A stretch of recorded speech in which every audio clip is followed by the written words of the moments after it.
Hello, Latin students. Hope you all are doing fine and dandy today.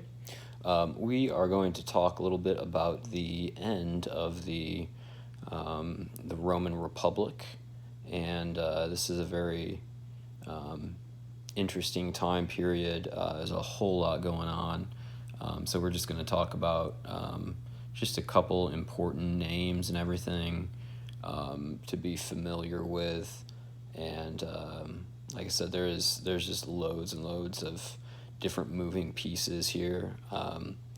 And also, it's an interesting time period because it's very, very well documented. We have a lot of kind of contemporary evidence for several of these characters, and some of these characters even have left their own writings as well. So it's an interesting time period to study. Because with some of those previous periods that we've looked at, we either don't have any contemporary writings or very little. But when we start getting into the end of the Republic, a lot of that changes. So with the Punic Wars, Rome greatly increased its size of its empire. Or I guess technically not an empire at the moment, but the size of the Republic. And things started to really kind of break down, and you start seeing a rise of military strongmen that kind of get an army behind them, and then people have to do what they say.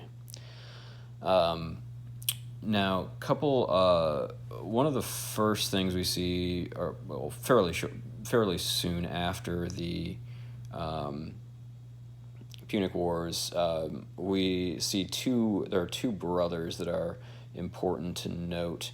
They're known as the Gracchi brothers. The elder is named Tiberius Gracchus, and then the younger is named Gaius Gracchus. And both of these brothers attempt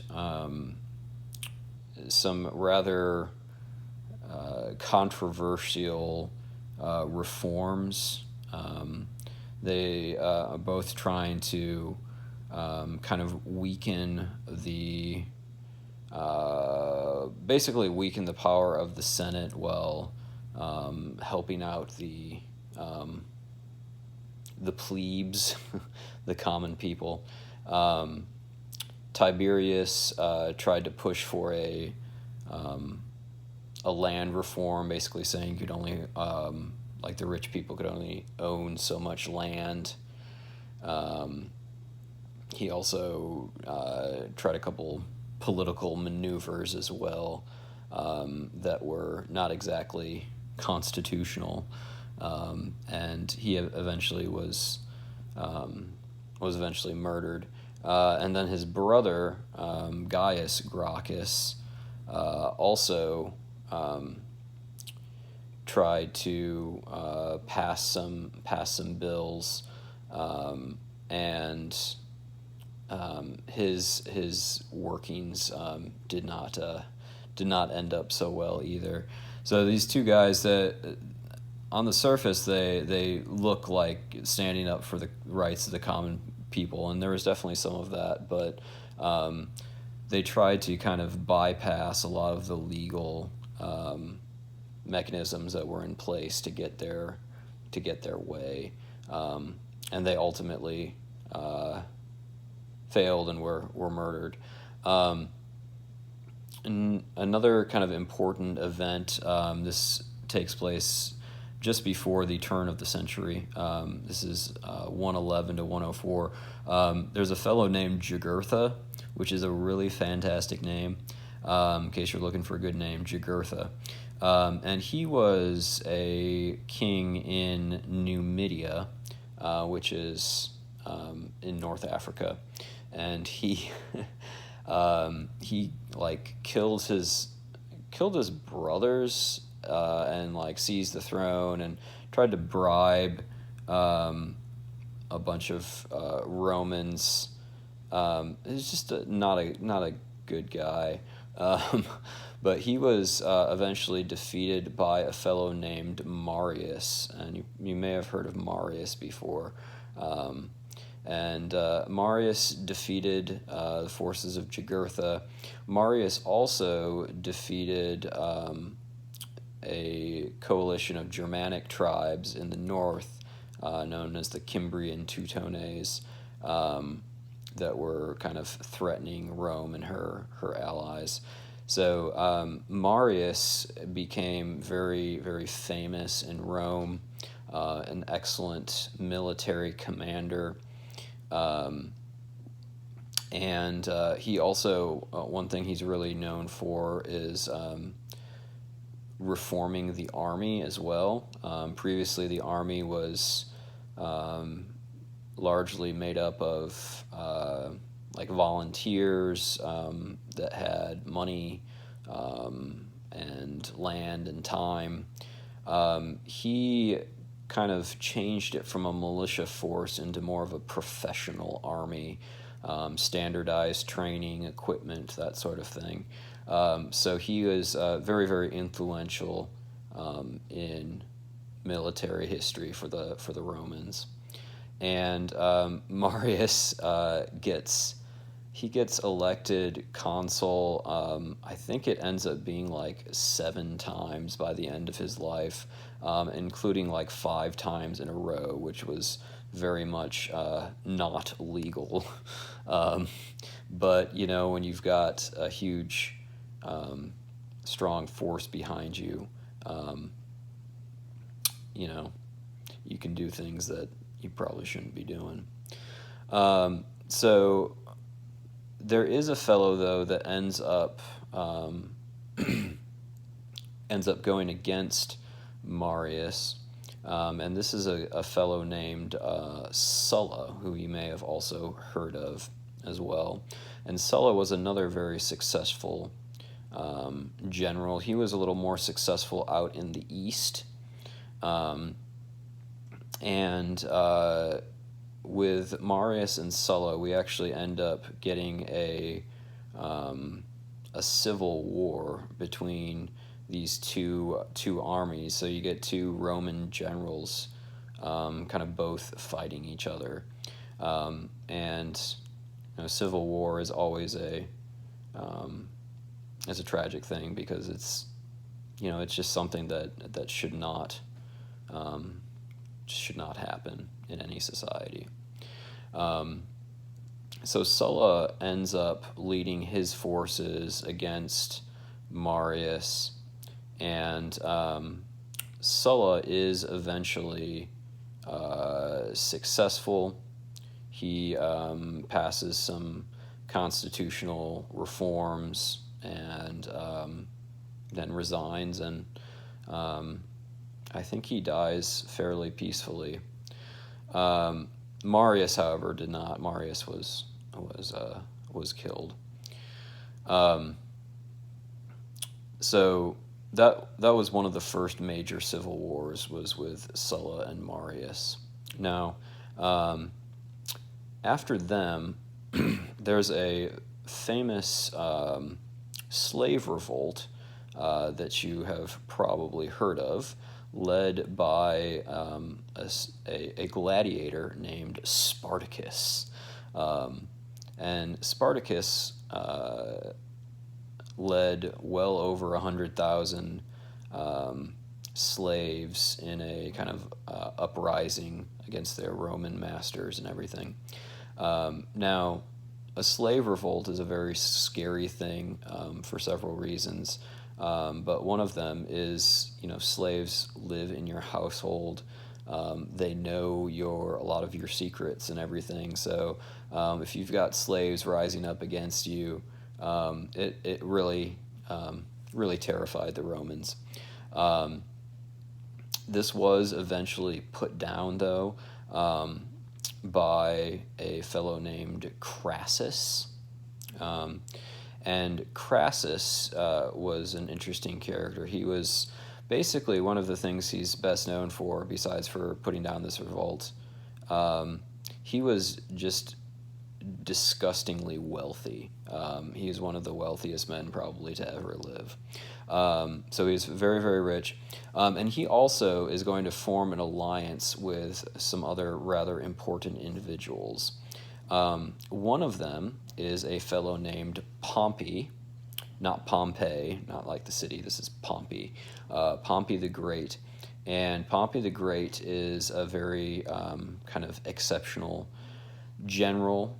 And the two of them kind of form an alliance, and they are going to be joined eventually by Julius Caesar. So the three of them kind of get an agreement together. Sorry, I think I skipped something here. Oh yeah, yes, we can't forget this. Sorry, before that alliance, we have Mr. Cicero. Got to mention him. And Cicero wrote very, very prolifically, as you probably know. We have many stories and translations from him. But one thing that Cicero did, Cicero was kind of known as a defender of the Republic, and he very much styled him that way. So when you have all these laws being disregarded, the Constitution not being cared about, Cicero kind of stands for upholding the law and the rule, the Constitution that Rome had in place, and trying to keep that intact. But unfortunately for Cicero, it was one man was not enough. He needed more, and he was not able to, obviously turn back the decline. But Cicero exposed the plots of a rather disgruntled senator named Catiline, and he was able to put down his conspiracy. Okay, sorry, back to Pompey and Crassus. So the two of them formed a agreement with Julius Caesar, and this agreement between the three of them is known as the First Triumvirate, which is something you probably heard of. And each of them kind of got their own little benefits from that. For Caesar, he became consul, and then he was made, after that, the next year, he was made the governor of 3 provinces. And this is where he is in provinces in the northern part, north of Italy. And he marches into Gaul, and over the next about 8 years or so, he proceeds to subdue the land of Gaul and bring it under Roman rule. He also marches into Britain as well, leads actually 2 expeditions there, and marches a little bit into Germania. But the agreement between the First Triumvirate eventually kind of begins to crumble, and Crassus dies in a invasion of Parthia, which is far in the east, and then the ties that hold Caesar and Pompey begin to kind of unravel. And Caesar's daughter was married to Pompey, and she died, and that last tie to Caesar kind of broke the two of them apart. Caesar a lot of times appealed more to your popular common folk, whereas Pompey a lot of times was more on the side of the Senate, the senatorial people. The terms that are used, you may hear these tossed around, but populares, those are generally the side that favors the common people, that sort of thing, and then the optimates are the ones that are more interested in the senatorial side of things. Now, again, this is a very, very general, so that's not an exact definition by any means, but just kind of two terms you'll hear. So Caesar and Pompey eventually clash, and there is another civil war in Rome. And this is where you get Caesar crossing the Rubicon in 49 BC. And he was called upon to lay down his arms and dismantle his army, or at least not bring them into Italy. But he does not obey that. Pompey flees to Greece, and Caesar eventually follows him. And he defeats him at the Battle of Pharsalus. But then Pompey flees to Egypt, and he is there killed. And then the civil war still actually continues with some of his followers, but Caesar, as you know, eventually becomes the sole dictator. He gets appointed dictator for life, and he kind of gets all sorts of different powers surrounding him. He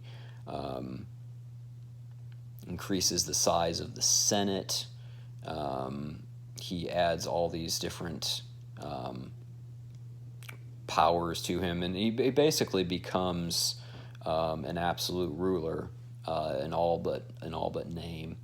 And he does do a lot of really good things for the republic, like as far as building projects and that sort of thing, and a couple laws. But overall, he really stands to mark an end of the republic, because no longer is it the voice of the people, that is being heard, but it's the voice of one man that's running the show. But as you know, he gets assassinated by some senators that were rather concerned citizens, basically because they were losing their power. And after he gets assassinated, his kind of right-hand man, Mark Antony, goes after the conspirators, and he also allies himself with Lepidus, which is he's a rather unfortunate character, and then Octavian, and the three of them kind of go after some of the conspirators, but eventually Octavian and Antony turn on each other, and Octavian defeats Antony at a battle, a very important battle called Actium. At least symbolically, it's very important. And Octavian defeats Antony and also Cleopatra. She was a big supporter of Antony. And in 27, so Actium was 31, then 27, Octavian assumes the name Augustus and Princeps, and he basically, at that point, takes on the title and responsibilities that will later be associated with the emperor. All right, and that kind of marks the end of the Roman Republic. All right. So again, this is a very, very quick overview of a little bit of Roman history. Again, sorry it's not very in-depth, detailed, or any of that stuff, but hopefully it's helpful just to kind of give you a broad picture. I hope you guys are doing swell and dandy, and I will talk to you later.